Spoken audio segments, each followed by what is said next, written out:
kadib markii muddooyinkii u dambeeyay gudoomiyaha xisbiga cadaaladda iyo daryeelka ucud injineer Faysal Cali Waraabe oo eedeymo kala duwan u jeedinayay mas'uuliyiinta dowladda deegaanka ugu horeeyay madaxweyne Cabdi Maxamuud Cumar ayaa arrintaasi waxa maanta ka hadlay wasiirka wasaaradda caafimaadka Somaliland Dr. Salebaan Ciise Axmed Xagle Toosiye oo ka hadlayay munaasabad xisbiga kulmiye magaalada Hargeysa ugu qabtay dhalinyaro taageerta ayaa waxa uu sheegay in eedeymahaasi ay ku koobantahay oo kaliya injineer Faysal Cali Waraabe balse aan la qabin xukuumadda uu ka tirsan yahay marka cunsuriyadda ka hadlayo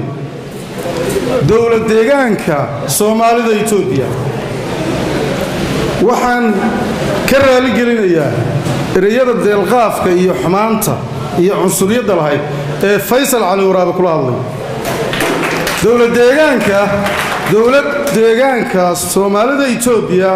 xiriir wanaagsan baa inaga dhaxeeya waa dad aynu wada dhalanay waa dad walaaladeenna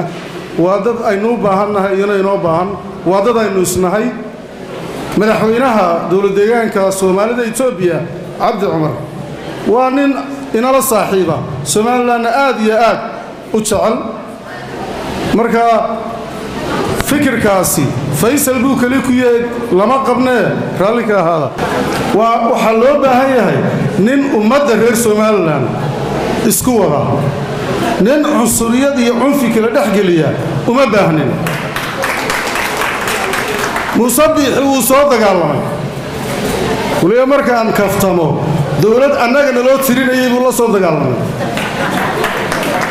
haddana ka maqli maysid wax cunfi iyo cunsuriyada Cabdiraxmaan Abdullaahi Fantastic Sab TV Hargeysa